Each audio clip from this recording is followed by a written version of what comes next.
Hi viewers, welcome to Tvs Tree Technologies. మనం Java సిరీస్లో భాగంగా లాస్ట్ వీడియోలో స్టేట్మెంట్స్ అంటే ఏందో డిస్కస్ చేసాం కదా. సో స్టేట్మెంట్స్ మనకు మెయిన్గా 3 టైప్స్ ఉంటాయి. అందులో వచ్చేసి మనం ఆల్రెడీ 2 టైప్స్ అనేది చూసాం కదా. ఫస్ట్ వన్ వచ్చేసి సెలెక్షన్ స్టేట్మెంట్, నెక్స్ట్ వన్ వచ్చేసి ఇటరేషన్ స్టేట్మెంట్ అంటే ఏంటో చూసాం కదా. ఈ వీడియోలో వచ్చేసి రిమైనింగ్ వన్ జంప్ స్టేట్మెంట్ అంటే ఏంటో చూద్దాము. సో ఈ జంప్ స్టేట్మెంట్ అయిపోతే మనకి ఇంకా జావా ఫండమెంటల్స్ అనే టాపిక్స్ అనేది కంప్లీట్ అయిపోతుంది.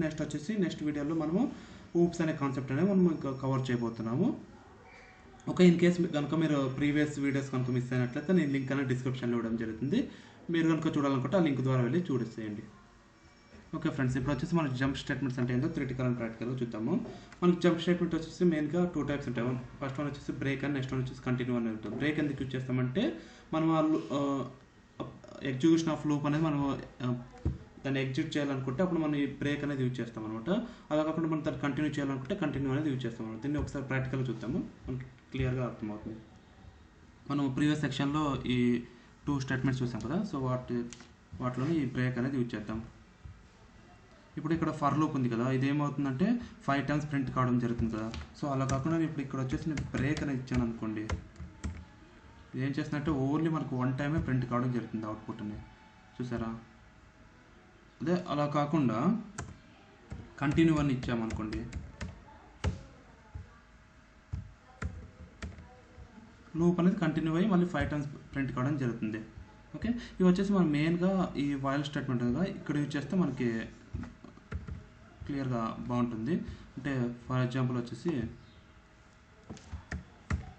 ఈ లూప్ అనేది మనకి ఇన్ఫినిట్ టైం అనేది ప్రింట్ కావడం జరుగుతుంది కదా. అలా కాదు, మనకి వైల్ లూప్ యూజ్ చేసుకుని ఓన్లీ 1 టైమే ప్రింట్ చేయాలనుకున్నప్పుడు అప్పుడు ఏం చేస్తామంటే ఇక్కడ జస్ట్ బ్రేక్ అనేది యూజ్ చేస్తే బ్రేక్ అని ఇవ్వండి మనం ఈ స్టేట్మెంట్ని.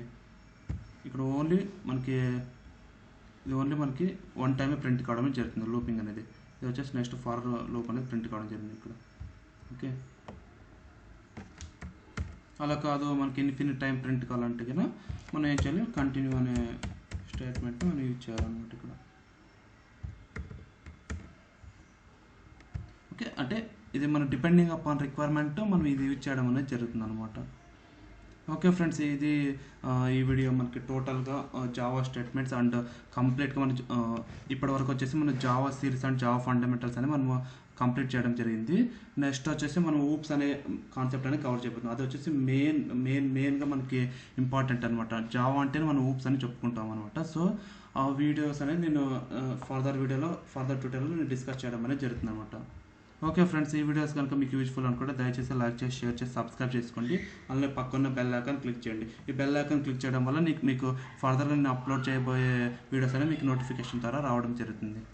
Thank you friends.